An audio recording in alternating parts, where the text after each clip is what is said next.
Dans le foot, si tu veux réussir absolument à faire une bonne saison, tu dois impérativement mettre en place des actions qui vont t'emmener vers l'atteinte de ces objectifs. Sur cette vidéo, en l'espace de 10-12 minutes, je vais t'apporter vraiment plein de conseils que tu vas pouvoir directement appliquer pour pouvoir hausser ton intensité, hausser ta volonté et surtout atteindre rapidement tes objectifs. Si tu es prêt, on est parti et tu vas voir ici, on va pas parler de travail physique, ni de travail mental, ni de travail invisible. Le but, c'est pas de te parler de concrètement ce que tu dois mettre en place comme action concrète en termes d'intensité et en termes d'entraînement, mais on va plutôt aller dans la profondeur pour aller voir exactement qu'est-ce qui fait la différence entre un joueur qui est moyen mais qui n'atteindra jamais le haut niveau et un excellent joueur qui aura absolument tout à disposition pour créer les meilleures opportunités. On est parti.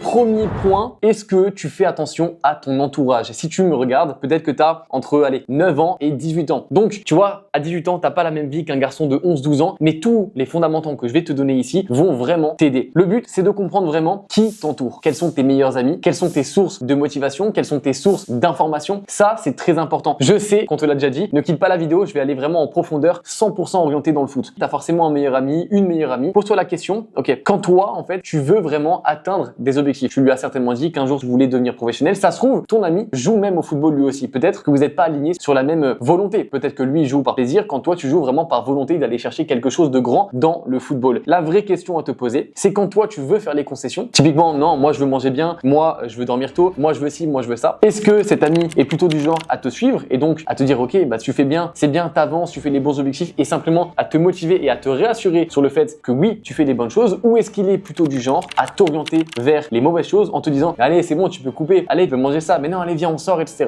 Si ton meilleur ami, si ton entourage, parce que ça peut ne pas être qu'un seul joueur, agit comme ça, je t'invite vivement à couper les ponts ou en tout cas à beaucoup moins les voir parce que ces personnes-là malheureusement sont des personnes qui te tirent vers le bas. Si jamais tu veux craquer, ton ami doit te dire non tu coupes pas parce que lui en fait il est raccord avec ton objectif, avec là où tu souhaites aller et puisqu'il est vraiment bienveillant envers toi-même et que c'est un bon entourage, il va vraiment te tirer vers le haut et t'empêcher de faire des erreurs. Et c'est exactement pareil si tu as entre 15 ans et 18 ans, c'est là où les sorties commencent, c'est là où l'alcool commence, c'est là où les filles commencent, etc. Forcément, tu as plein de moyens de te disperser et simplement d'oublier le football. À ce moment-là, repose-toi la question, est-ce que ton entourage, ton groupe d'amis, ton ami à toi, vraiment te tire vers le haut et t'empêche de tomber là-dedans? Il y a aussi tout ce qui est fumette, les cigarettes, les joints, l'herbe, le shit, etc. Tout ça, ça arrive à partir de 15, 16, 17, 18 ans. Fais vraiment attention. Moi, par exemple, mon envie de réussir dans le foot, mon envie de réussir dans le sport, ma volonté d'avoir un beau corps, ma volonté de travailler sur moi, m'a toujours laissé à l'écart de toutes ces dispersions. Et le truc, c'est que tous mes amis de l'époque sont tombés dedans. Donc c'était ultra compliqué de garder la discipline,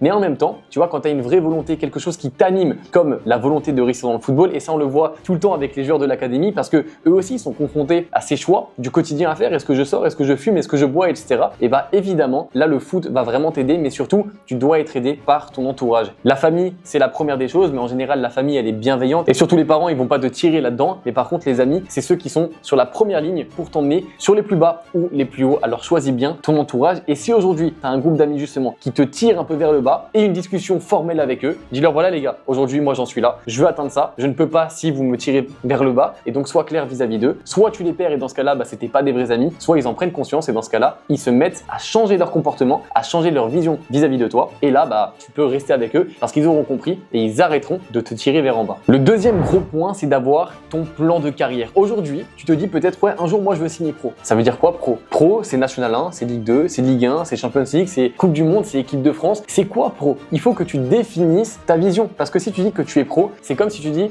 je pars en voyage en Asie. Tu pars où en Asie? Il faut bien prendre un billet d'avion à un moment donné. Tu vas où? Tu vas à Bangkok, tu vas à Bali, tu vas où? Donc en fait, il faut vraiment que ta roadmap, ta frise chronologique, elle soit vraiment bien clarifiée. Si tu as ça, tu vas avoir de la clarté et dans ce cas-là, tu pourras vraiment beaucoup plus simplement savoir exactement pourquoi tu travailles, à quel moment tu vas obtenir telle et telle chose et de cette manière-là, ça sera beaucoup plus simple pour toi. Il y a aussi une chose que j'ai notée, c'est simplement au lieu de parler de ta vision long terme, où est-ce que tu seras le mois prochain? Est-ce que tu seras titulaire? Combien de buts tu auras marqué? Quelles auront été tes performances? Combien de fois tu te seras entraîné? Est-ce que tu auras gagné peut-être 2 cm de bras? Est-ce que tu auras gagné 0,5 secondes sur le sprint de 0 à 50 mètres? Le but, c'est d'avoir des objectifs mensuels qui sont vraiment très atteignables parce que c'est du court terme. Ensuite, des mi-long terme, donc ça, c'est plutôt du 6 mois à 1 an. Et ensuite, ta vision long terme à 3, 4, 5 ans. C'est très important de faire ça parce que 1, tu vas gagner en vision, 2, en clarté et surtout, voir cette roadmap sous tes yeux va forcément t'amener à prendre les bonnes actions au bon moment parce que tu sauras exactement où est-ce que tu vas. Et donc, si tu fais ça, 1, tu sais vraiment c'est quoi pro.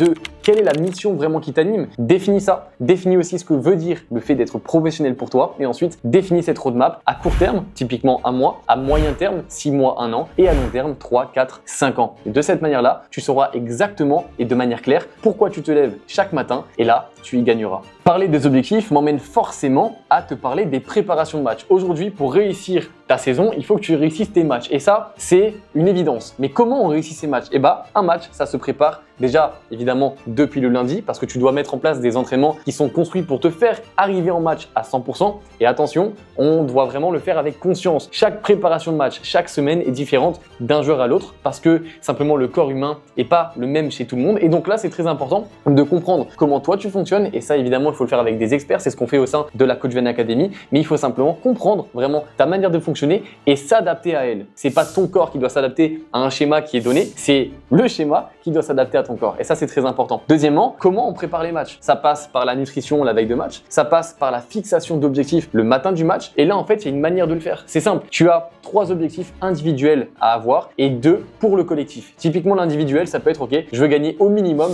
9 duels sur 10. 2, je veux pas rater plus de 2 passes. 3, je veux gagner ma place, je veux jouer au minimum 60 minutes, etc. Ça, c'est de l'individuel. Tu le notes dans ton carnet. Si tu suis mes vidéos, tu as certainement compris que je te recommande de créer un carnet, c'est-à-dire un beau carnet qui t'inspire, qui te donne vraiment envie d'écrire. Et là-dedans, en fait, tous les samedis ou tous les dimanches, le jour de match, tu peux noter tes objectifs. Donc ça, c'est important. Et pourquoi je te demande de faire ça? Parce qu'à la fin, pour faire ton introspection, tu sais aussi que je prône ces valeurs-là. Et bah simplement, le lendemain, avec justement la nuit qui t'aura aidé à te reposer, à faire descendre la pression du match et surtout le dimanche qui est un peu dans le jour du repos, et bah tu vas pouvoir aller voir les objectifs que tu t'étais fixés. Et mentalement, ça te fera du bien de prendre un stylo, un marqueur ou tout ce que tu veux, un surligneur, et d'aller barrer pour montrer à ton conscient simplement que tu as atteint ces objectifs-là. Et si tu fais ça, je peux t'assurer que tu fonctionneras désormais comme les professionnels, parce que tous les professionnels font ça. En tout cas, tous les pros qui sont vraiment disciplinés et qui veulent tenir sur le long terme. Donc ça, c'est très important. Prépare bien tes matchs, le matin, mobilité, etc. Suis cette chaîne si jamais tu souhaites avoir des conseils là-dessus. Et évidemment, si jamais tu veux te faire accompagner, tu veux qu'on construise toute ta semaine, tout ton quotidien, ta préparation de match et qu'on puisse suivre tes matchs, tu peux rejoindre la Coach Vianney Academy. Autre point qui est important sur ta roadmap, et là je vais vraiment compléter ce que je viens de dire, c'est que tu dois avoir des KPI à respecter. Les KPI en anglais, c'est les Key Performance Indicators. En fait, c'est pas seulement des objectifs que tu dois mettre en place, c'est des objectifs qui sont mesurables et qui sont spécifiques à toi. Par exemple, signer pro, ça veut rien dire. En N1, donc National 1, Ligue 2, Ligue 1, en fait, c'est trop vague. Par exemple, un objectif qui est précis et mesurable, c'est signer mon premier contrat aspirant pro dans le club X, par exemple le Racing Club de Strasbourg, dans les 3 ans qui arrivent. Ça, c'est un objectif. Deuxièmement, ça peut être, OK, à horizon 5 ans, je veux être minimum un joueur de Ligue 2 qui joue au minimum 12 matchs par année et qui gagne au minimum X euros par mois de salaire mensuel. Ça, c'est des objectifs qui sont mesurables. Pourquoi? Parce qu'ils sont binaires, soit oui, soit non. Fais-toi un chemin de route qui est précis, note tous les points d'avancée et surtout, en fait, c'est comme si tu allais définir les marches d'un escalier. Typiquement, tu veux monter la Tour Eiffel, il y a 400 marches. Si jamais tu n'as pas noté toutes les marches, donc une après les autres, même si dans le présent tu as fait 5 marches d'avancée, si tu regardes tout en haut, c'est la même distance pour toi. Et si tu l'as pas défini, tu n'as pas barré en fait tout ce que tu as atteint, bah tu peux pas regarder derrière toi et te dire ah j'ai bien avancé. Bah non. Et en fait tu vas te dire bah non je stagne, ça marche pas. Alors que tu es en train d'avancer. Donc ça c'est très important. Note les objectifs et surtout mets des dates et rends-les spécifiques. Les 2 derniers points dont j'ai envie de te parler, un c'est de visualiser ces objectifs là. En fait il s'agit pas uniquement de les écrire sur un carnet, il s'agit aussi de les vivre sans que tu les vives dans la 3D. En fait si tu veux aujourd'hui tout ce que tu vois là c'est dans la 3D. Tu peux toucher etc. Tu peux le vivre. Ok. Mais dans ta tête tu peux aussi imaginer quelque chose. Et j'ai une très bonne nouvelle pour toi, c'est que ton cerveau ne fait pas la différence entre ce que tu imagines si tu fermes les yeux et que tu le vis avec des émotions et ce que tu vois réellement. C'est-à-dire qu'en fait, tu peux hacker ton cerveau. Et dans ce cas-là, en fait, moi, ce que je te conseille et ce que j'ai fait aussi pour pouvoir devenir semi-professionnel, et c'est ce que je continue à faire avec le développement de la Coach Vianney Academy, c'est de visualiser simplement tes objectifs. On a tous des objectifs. Toi, maintenant, après cette vidéo, bah, tu en auras qui seront bien construits. Et j'aimerais bien que pour chacun d'entre eux, le soir avant de dormir, tu vois, au lieu de penser à n'importe quoi ou quoi, essaye vraiment de te poser et de vivre avec des émotions les scènes qui font partie de l'atteinte de tes objectifs. Typiquement, je te donne un exemple. Tu as défini que cette saison, tu voulais être titulaire parce que tu es un joueur sur le banc. Et ben moi, j'aimerais que tu vives, que tu imagines avec des émotions, que tu le vives vraiment, que tu te poses au calme avant de dormir et que tu rentres simplement dans le vestiaire. Donc là, tu fermes les yeux, tu es en train de dormir ou tu es en train de t'endormir, tu rentres dans le vestiaire et en fait, tu visualises ton nom sur le tableau. Tu visualises serrer la main à ton coach. Qu'est-ce que ça te fait? Est-ce que tu es content? Est-ce que tu souris? Laisse-toi sourire. C'est très important. Si tu vis des émotions pendant que tu imagines, ton cerveau pensera que c'est ton réel et il va t'emmener, sans même que tu le saches, vers simplement l'atteinte de cet objectif-là. On appelle ça la visualisation. Si jamais ça t'intéresse, dis-le moi en commentaire et je ferai, si jamais il y a beaucoup de demandes, une vidéo vraiment là-dessus. Mais tu peux vraiment hacker ton conscient, hacker simplement ta vie de maintenant pour pouvoir t'emmener beaucoup plus loin. On appelle ça la visualisation et la loi de l'attraction. Le dernier point de cette vidéo, évidemment, ça va être de pouvoir faire de l'introspection. Comment tu fais de l'introspection? Par exemple, quand tu parles à une caméra là comme moi, alors qu'en fait, je te parle à toi, je m'imagine pas la caméra, je m'imagine que tu es vraiment en face de moi et c'est pour ça que j'arrive à être fluide, etc. Et bah toi, tu dois faire exactement la même chose, c'est-à-dire te voir en train de jouer. Pour ça, il n'y a pas 50 milliards de solutions. Soit ton club a une caméra VO et donc dans ce cas-là, tes matchs sont filmés, c'est-à-dire automatiquement la caméra suit simplement les actions. Tu peux demander la vidéo du match à ton entraîneur, à l'entraîneur adverse. Souvent, il y a des échanges comme ça entre les clubs et tu peux simplement aller voir comment tu as agi, quelles ont été tes prises d'informations, qu'est-ce que tu as fait de bien, qu'est-ce que tu n'as pas fait de bien, quels sont tes axes d'amélioration et de cette manière-là, lancer un travail sur l'individuel, donc pas en collectif, mais en plus du club, en fonction de ce que tu as pu visualiser. Parce que souvent, tu peux avoir eu l'impression d'avoir fait un bon match, mais en te voyant, tu vas cerner des choses dont tu n'avais même pas pris conscience et te dire ah ouais, mais tu vois là, par exemple là, j'ai pas fait mon sprint. Là, je me suis retourné, j'ai pas pris la prise d'information. Là, j'ai fait 2 touches alors que j'aurais pu l'envoyer en 1 touche pour gagner du temps, etc. Le but, c'est qu'à chaque fois que tu joues un match, tu aies l'opportunité de te voir jouer pour pouvoir comprendre ce que tu fais de bien, mais surtout prendre conscience de quel est ton jeu vraiment avec l'œil d'une troisième personne. Si tu fais ça, tu vas pouvoir analyser tes matchs et si tu n'as pas la VO, c'est très simple. En fait, tu demandes à ton papa, ta maman, tes amis, ta copine si elle vient, tes amis s'ils viennent, de prendre des petits rushs. Il y a des applications aujourd'hui qui existent pour pas avoir à filmer tout le match, mais en général, et ça c'est ce que je faisais aussi avec des membres de ma famille, c'est que je leur demandais simplement, tu restes avec la caméra pas allumée, mais tu sais, tu mets le mode appareil photo et simplement, dès que tu vois que je vais recevoir le ballon, boum, tu actives et tu filmes. Et dans ce cas-là, tu as 10, 15, 20 rushs et à la fin du match, ce que je te conseille absolument de faire, c'est que dans l'heure, parce que tu as encore le match en tête, tu vas regarder tout ça, tu supprimes simplement les rushs qui sont pas bons et tu gardes juste les pépites, tu crées un album, tu mets le nom du match, la date et tu les mets tous dedans et ça t'aidera aussi pour créer un CV vidéo. D'ailleurs, si tu veux que je t'apprenne à faire un bon CV vidéo pour que tu puisses simplement te faire contacter par les clubs, avoir des opportunités, voire peut-être même contacter un agent, dis-le moi en commentaire et je me ferai un plaisir aussi de te faire une vidéo là-dessus. Rappelle-toi une chose et ça c'est très important, si tu n'as pas les moyens de te faire analyser, analyse-toi toi-même, ça t'aidera déjà. Tu peux même t'aider des intelligences artificielles, etc. Par contre, si tu veux vraiment mettre un turbo, et là c'est l'équivalent de prendre une Ferrari au lieu de prendre par exemple une simple Peugeot, donc tu avanceras beaucoup plus vite vers tes objectifs, il faut que tu puisses te faire mentorer, c'est-à-dire te faire analyser, donc que quelqu'un analyse tes matchs, analyse tes entraînements pour te dire exactement ce que tu fais de bien, mais aussi ce que tu fais de moyen, simplement pour te donner les axes d'amélioration et te dire vraiment, écoute, si tu fais ça, tu vas passer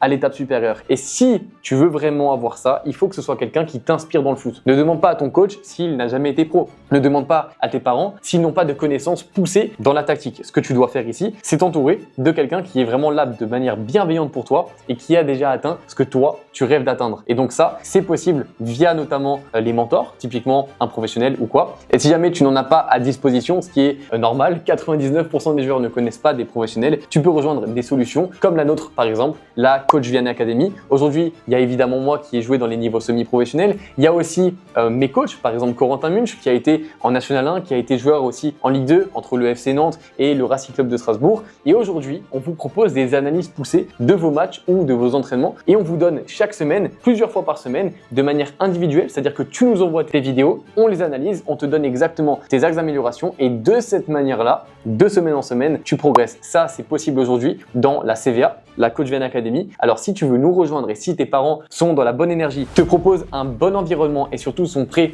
à te soutenir pour te permettre d'atteindre tes objectifs et d'atteindre ton rêve, demande-leur simplement de cliquer sur le premier lien en description, d'aller voir la présentation. J'ai préparé vraiment une vidéo qui explique de A à Z et de manière très courte notre méthode d'accompagnement, pourquoi on arrive à faire réussir les joueurs comme toi en les faisant passer de départemental à régional ou de régional à club professionnel et centre de formation. Alors si ça t'intéresse, parle-en-leur et simplement clique avec eux sur le lien en description pour pouvoir nous rejoindre. J'espère que cette vidéo t'aura offert pas mal de valeur. Si jamais tu as observé des choses que tu peux directement mettre en place, n'attends pas d'être demain pour le faire. Encore une fois, le meilleur moment pour faire mieux, c'était hier. Le deuxième meilleur moment, c'est là maintenant. Prends un carnet, commence à faire une introspection, note tes objectifs, définis ton plan de route et si tu as des questions, n'hésite pas à les écrire en commentaire et on se fera un plaisir de te répondre. Je te dis à très vite dans des nouvelles vidéos et si jamais tu veux plus de conseils comme ça, n'hésite surtout pas et n'oublie pas de t'abonner. C'était Vianney, salut.